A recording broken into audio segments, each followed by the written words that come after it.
So our first artist up is Yayoi Kusama. She's an 84-year-old woman who's actually unfortunately ended up in an insane asylum. And she's very well known for her infinity rooms. An infinity room is a room which you enter into and you spend 5 minutes on your own there. And with light reflecting glass mirrors, you feel as if you are in some sort of transcendent space. This woman paints, draws, thinks her every moment about light. The next artist is Eric Meinberg. He's a Mexican artist. He's looking at light in a very different aspect. He's looking at race and light, and he gives each race group within the Mexican DNA a different catalog of light. These slides are moving fast. Mona Hatun, she's a Palestinian artist, called Keeping It Real, Current Disturbance. These electronic nodes are vibrating in the walls and in the built environment to create a feeling of tension.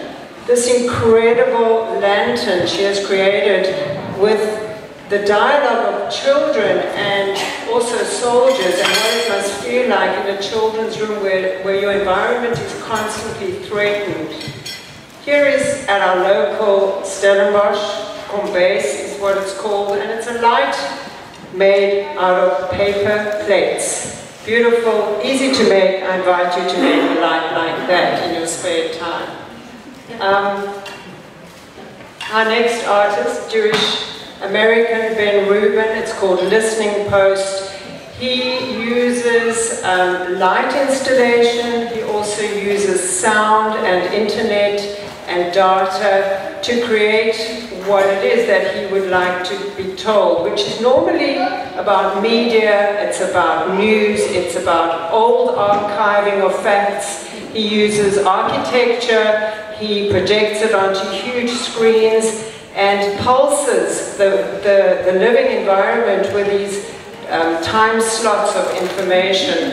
Bill Calvert, this year at the Venice Biennial, he created this incredible environment. This is just a small little side piece of this, but it's found objects like chairs and neon just strewn across the place.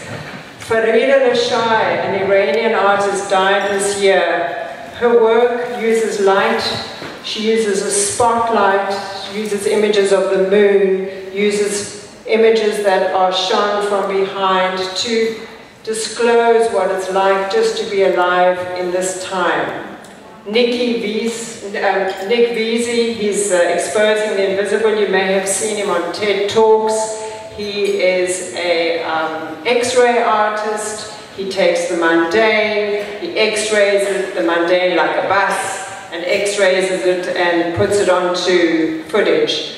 Here is a beautiful old found object found in a market in Paris with the neon strapped to its side, made to look like new. A beautiful old object with a tincture of newness. Angela Bullock and Liam Gillick, they are artists who collaborate to create these installations within cathedrals.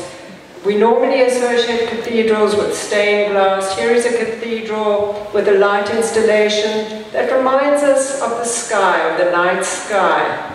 Jack Goldstein, an American artist who died March 2003, an amazing artist who was ahead of his time. Lots to say about him, except that this 2013 he had in Times Square the first image used at midnight. German artist, I forget her name right now, she uses the reflections of light on water, and on the right it is an old sarcophagus, and she uses light blitzing. These are graffiti artists, but they are not doing damage to the environment. They are actually just photographing it and using light to create the image they would like to create, and then photographing it. Michael Basanko is the best known one. This is Jenny Holzer. She uses truisms, an American artist. Protect me from what I want. Good and evil. You are my own. Mind your own. I can tell you. The beginning of the war will be a secret, and many, many more. Jenny Holzer. This is a friend of mine. He created this light. It's in his house, and when you look inside it, you can see inside the iris, inside your own iris, the star reflected. I invite you to look at the stars within your own eyes. Good night.